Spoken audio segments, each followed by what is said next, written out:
وقل رب أدخلني مدخل صدق وأخرجني مخرج صدق واجعل لي من لدنك سلطانا نصيرا.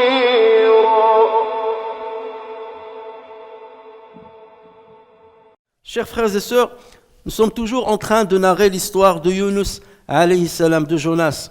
Et nous avions expliqué la dernière fois que lorsque ce prophète a vu que son peuple ne voulait pas l'écouter, ne voulait pas le suivre, ne voulait pas adorer Allah Azza wa Jal, ne voulait pas quitter le polythéisme, Yunus alayhi salam les a prévenus que le courroux d'Allah Azza wa Jal allait tomber après 40 jours. Et 37 jours après, ils n'ont pas voulu l'écouter. Et c'est là où il a décidé de partir, de quitter cette tribu, la tribu ou bien la cité de Nainawa. Il a pensé, et c'était son interprétation, qu'après autant d'années, ce peuple n'a pas voulu m'écouter, n'a pas voulu suivre mes conseils.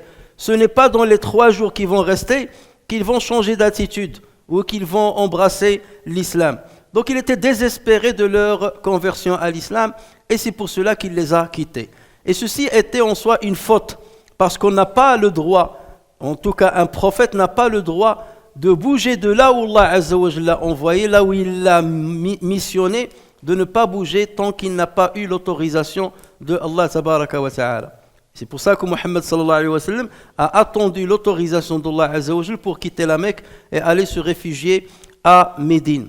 Donc nous remarquons ici que Yunus alayhi salam a commis une erreur d'appréciation.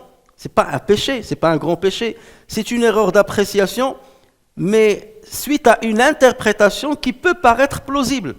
Mon rôle est terminé, le courroux de Dieu va tomber d'ici 3 jours, c'est impossible qu'il aille se convertir à l'islam dans les 3 jours qui restent, donc je n'ai plus aucun rôle à jouer avec eux.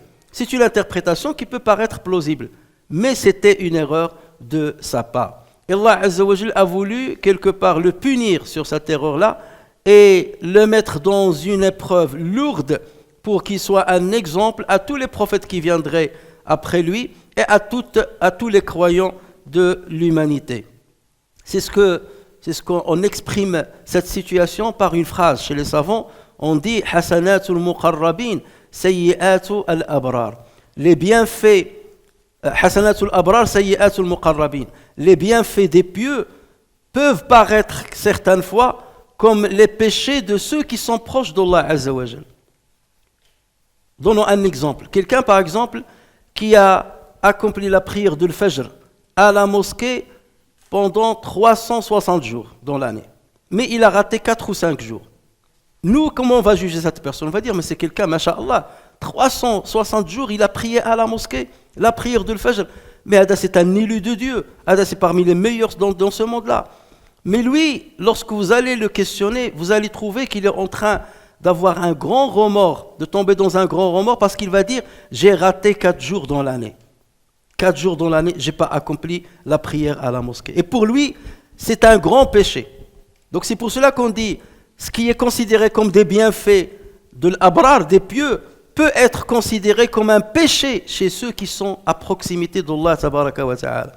Et si nous voulons nous comparer à Yunus alayhi salam, à quelle échelle allons-nous trouver nos péchés? À quelle échelle on va la mettre par rapport à ce péché qu'il a commis? Nous qui sommes dans un manquement total, on ne respecte pas ce qu'Allah Azza wa Jal nous a instauré de faire ou de ne pas faire. Et regardez comment Allah Azza wa Jal pour autant l'a puni et l'a mis dans une lourde épreuve.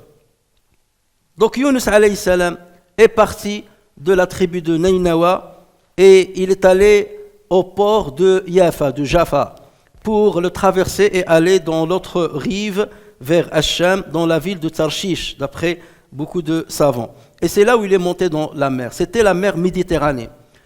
Il a trouvé des gens qui s'apprêtaient à se lancer dans leur voyage dans la mer. Et donc, il leur a dit, est-ce que je peux partir avec vous? Le bateau qu'il allait emprunter était déjà très lourd par les personnes et par la marchandise. Et ils ont dit, puisqu'ils ont vu qu'il était un homme vertueux, qu'il était très sympathique, que c'était un homme bien présentable, qu'il parlait très bien, donc ils ont dit, on te ramène avec nous.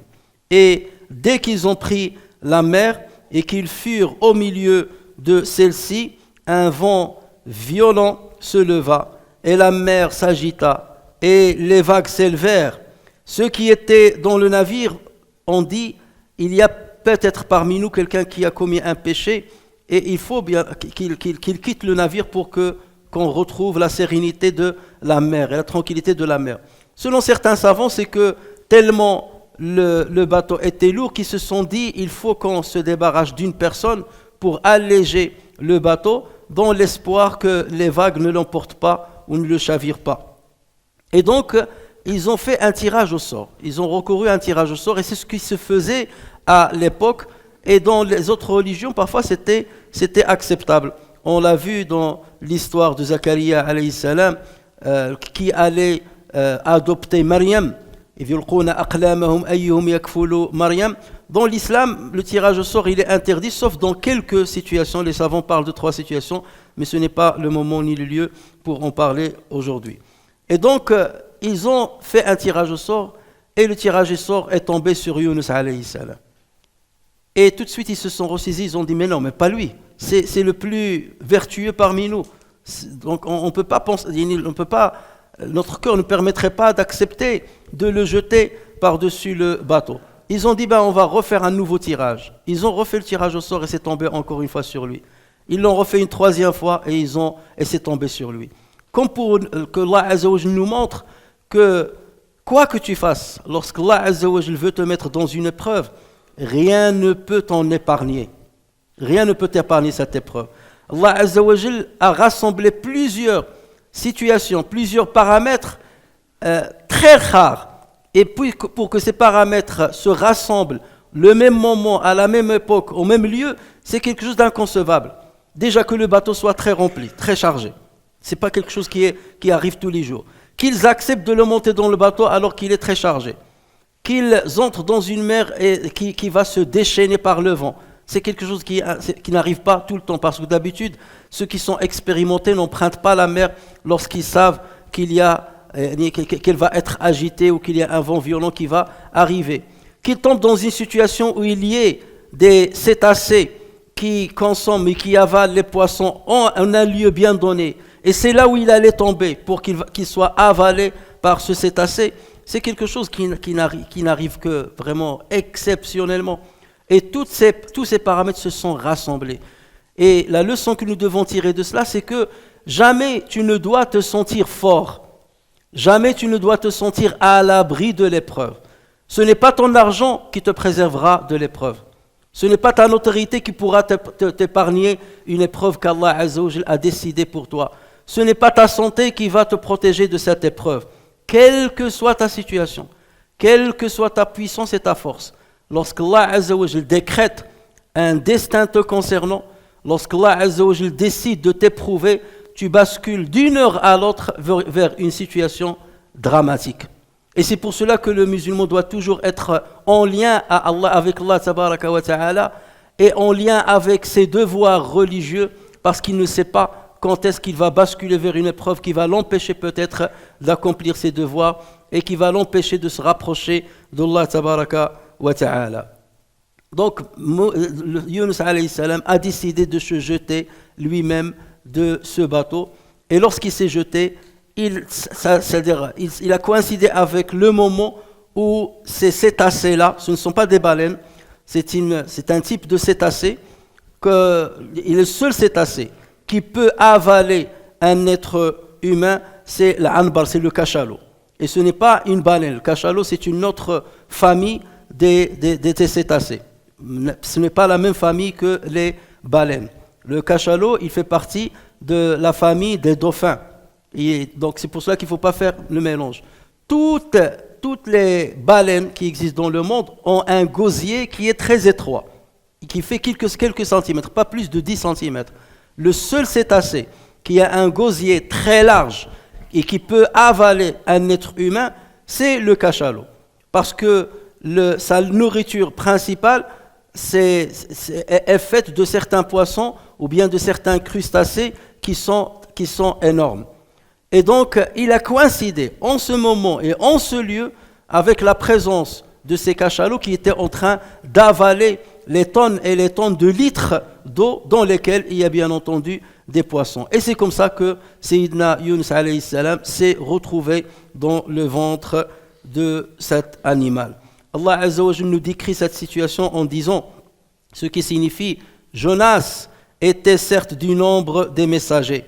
Quand il s'enfuit vers le bateau comble, il prit part au tirage au sort qui le désigna pour être jeté. Le poisson l'avala. Alors le hut, dans la langue arabe, ce sont les animaux qui vivent dans la mer. On n'est pas dans le classement scientifique qu'on connaît aujourd'hui, parce que le cachalot n'est pas un poisson en fait, c'est un mammifère. Donc le poisson l'avala alors qu'il était blâmable. S'il n'avait pas été parmi ceux qui glorifient Allah, il serait demeuré dans son ventre jusqu'au jour où l'on sera ressuscité. Pour comprendre cette dernière phrase, il faut comprendre que Allah veut nous dire que s'il était resté dans son ventre, il allait être dégradé, il allait être digéré par le suc gastrique, par l'acidité de l'estomac de cet animal. Et à partir de ce moment-là, il va se réduire à des petits éléments, à des petites molécules, lesquelles molécules vont se retrouver soit dans la chair de l'animal, soit dans le squelette de l'animal. Et après la mort de cet animal-là, donc Yunus, qui serait dégradé en petites molécules, va se trouver dans les molécules de l'animal lui-même. C'est ça la signification qu'il pouvait y rester jusqu'au jour de la résurrection. Chers frères et sœurs, Yunus alayhi salam s'est retrouvé dans le ventre de l'animal, dans les ténèbres de son ventre et dans les ténèbres de la mer et dans les ténèbres peut-être de la nuit. Dans ce genre de situation, un être humain va perdre tout espoir. Un être humain ne va pas penser à faire de dhikr ou bien. Il se retrouve avec les sucs gastriques, avec l'acidité du ventre, avec la digestion et le mouvement de l'estomac. Comment il va penser à Dieu? Et ce ne fut pas le cas de Yunus alayhi salam. Il savait qu'il avait une priorité dans sa vie, le lien avec Allah tabaraka wa ta'ala. Jamais il n'a été loin d'Allah azza wa jalla. Même dans cette situation où l'un de nous va penser à voilà, je vais taper avec mes pieds, ou je vais essayer de trouver une solution pour sortir, ou je vais nager dans le suc gastrique pour sortir. Non, Yunus alayhi salam, la seule arme qu'il a trouvée devant lui, c'est de faire un rappel envers Allah tabaraka wa ta'ala. La ilaha illa ant, subhanak, inni kuntu min al-zalimin. C'est avec ces trois phrases que Yunus alayhi salam s'est adressé à Allah tabaraka wa ta'ala. Et à leur propos, Allah azza wa jalla dit dans le Coran, et dhunnun, en parlant de Yunus, et dhunnun, quand il partit irrité, il pensa que nous n'allions pas l'éprouver. Puis il fit dans les ténèbres l'appel que voici. Pas de divinité à part toi, pureté à toi, j'ai été du nombre des injustes. Ensuite, Allah Azza wa Jalla dit, nous l'exaucâmes et le sauvâmes de son angoisse, et c'est ainsi que nous sauvons les croyants. Ce n'est pas spécifique à Yunus. C'est ainsi que nous sauvons les croyants s'ils respectent ce que Yunus a respecté. Ce rappel de Yunus, qu'on peut appeler le rappel jonassien, si l'expression est correcte, se compose de trois éléments. La ilaha illa ant, c'est le tawhid, le mot de tawhid. La ilaha illa ant. Subhanak, gloire à toi. At-tasbih. Inni kuntu min al-zalimin, la reconnaissance de sa faute, de sa propre faute, de sa propre erreur. Je suis du nombre, je fais partie des injustes. Je fais partie du nombre des injustes. La ilaha illa ant, ça c'est le titre de At-Tawhid chez nous. Et lorsqu'il a dit La ilaha illa ant, forcément, Sayyidina Yunus, il était en train de penser à certaines choses. Il était en train de se dire, il est mon Seigneur. Je ne peux revenir que vers lui. C'est le seul vers qui je vais revenir.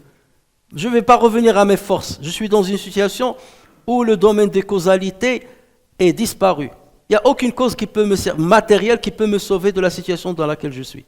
Il n'y a que celui qui met en place les causes. Et celui qui n'a pas besoin des causes matérielles, à qui je peux m'adresser et qui peut me faire sortir de ces ténèbres. Voilà pourquoi il a dit La ilaha illa ant. Et ce tawhid-là, cette parole-là, ne peut sortir que d'un cœur dans lequel la foi en Allah Azza wa Jal est bien enracinée. Et on a besoin de répéter cette phrase-là, pas la répéter d'une manière mécanique, mais comprendre son étendue, comprendre son essence, comprendre sa profondeur. C'est comme si Yunus il disait: ô Seigneur, il n'y a que toi à qui je peux m'adresser. Il n'y a que toi dont je peux solliciter l'aide. Il n'y a pas d'autre Seigneur que toi. Il n'y a pas d'autre divinité que toi. Seigneur, c'est toi qui m'as mis dans cette situation. Sans ton autorisation, je ne serais pas là. C'est qu'il y a forcément de ta part une autorisation. Et donc je l'accepte. Et c'est vers toi que je me dirige. Ensuite, il a dit Subhanak. Subhanak, on l'a traduit généralement par gloire à toi. Et la signification réelle, c'est pas gloire à toi. Subhanak, ça veut dire je t'exemple de tout défaut. Je t'éloigne de tout défaut. Je ne peux pas t'attribuer les défauts qui peuvent exister chez les êtres humains. Autrement dit, Seigneur, si je suis dans cette situation, je ne vais pas remettre en cause ta justice et dire que Dieu est injuste vis-à-vis de moi. Non, tu es le juste par excellence. Et je ne remettrai jamais en cause ce principe-là. Seigneur, si tu m'as mis dans cette situation, c'est qu'il y a une sagesse derrière, parce que tu es le sage par excellence. Même si je ne sais pas quelle est la sagesse derrière. Mais je fais confiance, subhanak. Jamais je ne peux t'attribuer le manque de sagesse, jamais je ne vais t'attribuer l'injustice. Subhanak, tu es loin de tout cela. Et ensuite il est passé à la troisième phrase, Inni kuntu min al-zalimin. Je fais partie des injustes, je suis du nombre des injustes. Et pourtant, selon nos yeux et selon notre analyse, Yunus n'a pas commis quelque chose de grave. Il a quitté son peuple lorsqu'il a désespéré leur conversion à l'islam. Et ceci, c'est quelque chose de grave? Normalement, non. Mais lui, il a reconnu que j'ai commis quelque chose de grave. Lorsqu'on se compare à Yunus alayhi salam, nous, on peut plonger dans le péché. On est dans le péché. Et on essaie toujours de trouver des excuses qui ne tiennent pas pour excuser le péché dans lequel nous sommes. Pourquoi tu as fait ça? Oui, mais je ne pouvais pas faire. Pourquoi tu as recouru à un crédit bancaire avec riba? Non, mais tu sais, si je ne fais pas ça, je dois mettre la clé sous la boîte. Pourquoi tu as menti à ton frère? Pourquoi tu as triché ton frère? Non, mais tu sais, parce que moi aussi, j'ai fait des efforts, je fais ceci, j'ai fait cela, et je mérite ceci, et je mérite cela. On trouve toujours des excuses. Et les savants disent, l'excuse parfois, elle est pire que le péché lui-même. L'excuse avancée est pire que le péché. Au lieu de dire, je reconnais mon péché et qu'Allah Azza wa Jalla me pardonne, non. J'insiste, je persiste et j'essaie de trouver des interprétations invraisemblables pour toujours dire, ce que je fais, je suis exempt de toute erreur, je suis le meilleur, ce sont les autres qui ne sont pas bien.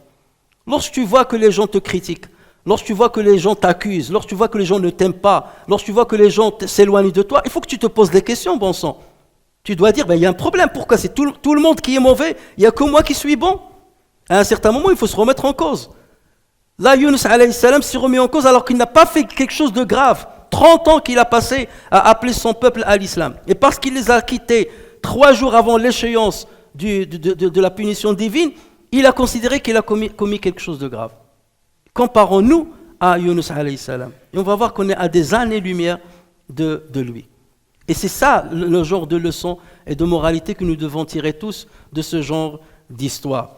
Reconnaître son péché devant Dieu d'abord et devant celui contre qui on a commis le péché et aller s'excuser si on se rend compte vraiment que c'est une erreur de notre part, d'aller s'excuser et ne s'excuse que ceux qui ont le courage, ne s'excuse que ceux qui ont le moteur de foi qui travaille, qui les motive et qui les pousse à faire ce que les autres ne font pas.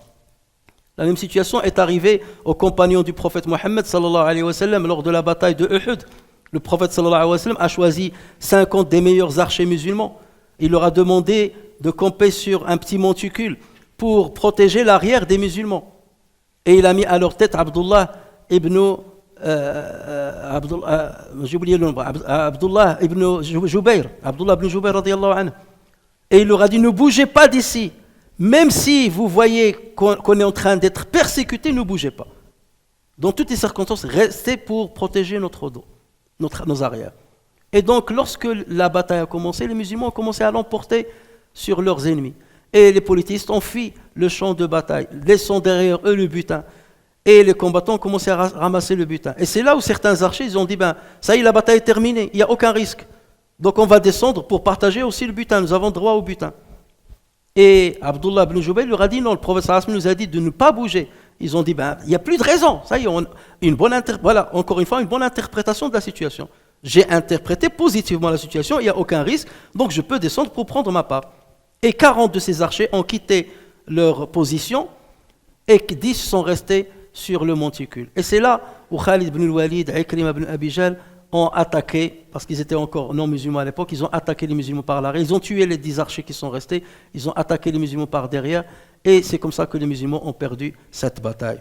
Allah Azza wa Jal a parlé de cette situation en disant, jusqu'au moment où vous avez fléchi, où vous vous êtes disputé à propos de l'ordre donné, et vous avez désobéi, après qu'il vous ait montré la victoire que vous aimez, parce qu'après que Allah vous ait donné le début de la victoire, il en était parmi vous qui désirent la vie d'ici-bas et il en était parmi vous qui désirent l'au-delà.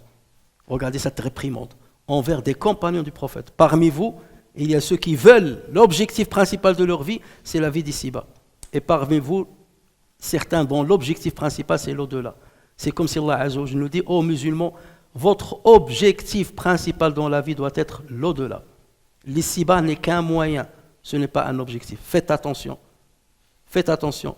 Travaillez et œuvrez pour l'au-delà. Et dès que tu vois que l'ici-bas entrave ton cheminement ou retarde ton cheminement ou dévie ton cheminement vers Allah Azza wa Jal, réveille-toi. Réveille-toi avant qu'il ne soit trop tard. Réveille-toi avant que tu ne sois dans le ventre du poisson. Il y a une épreuve qu'Allah Azza wa Jal fera tomber sur toi un jour ou l'autre et tu ne peux plus te rattraper, tu ne peux plus avancer, ce qui te rapprochera d'Allah Azza wa Jal le jour de jugement. Puis il vous a fait reculer devant eux afin de vous éprouver et certes il vous a pardonné et Allah est détenteur de grâce envers les croyants.